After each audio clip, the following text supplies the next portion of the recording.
Ready? Start. Sir, the scheme contemplated in Section 13 of the Banking Companies Acquisition and Transfer of Undertakings is under preparation.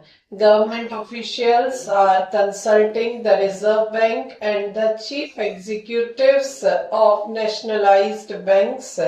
Whatever constructive suggestions you may make will be taken into consideration. Government is also examining how to give a fair share of the work relating to government treasuries and allied matters and of the accounts of public sector enterprises to the 14 nationalized banks. In the weeks immediately following July 19, it was rumored in some circles that the nationalization of the 14 banks would lead to the denial of loans to large productive enterprises.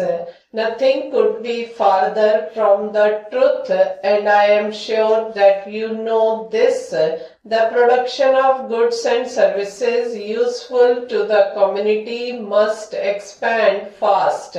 Otherwise, grave distortions arise in the economy, leading to unemployment. You should have no hesitation in assisting all genuine productive enterprise of medium and large size. However, please do remember that in India, bank finance has not always been measured by lenders against actual production needs, and there has not been any effective check on the end use of bank money. Naturally, you should be more alert in this sphere so that very big enterprises or houses do not have to be given larger assistance than is actually warranted in terms of the needs of production and distribution. The Reserve Bank should be able to advise you in detail in this matter. Similarly, in lending against shares and commodities, you would be well advised to be vigilant so that allegations of cornering of shares or of goods in short supply for unsocial purpose with bank money do not arise. The devices to ensure this are matters of detail which for the present, with the advice of the Reserve Bank, you should be able to work out. There are a few other points to which I should like to draw your attention. Most of the term financing institutions working in the field of industry and agriculture are in the public sector.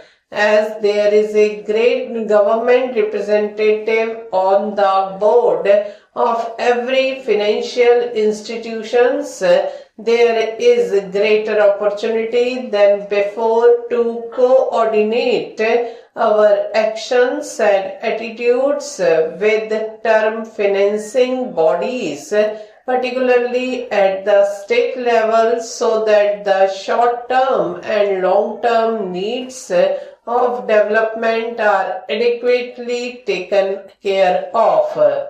As I have mentioned earlier, it would be useful to be actively in touch with the state and union territory governments so that they do not remain in ignorance of what you can do and what you cannot, and they may so trim and adopt their expectations as to get the best out of the monetary system for the good of the public without nationalized banks having to depart from sound canons of wise financing.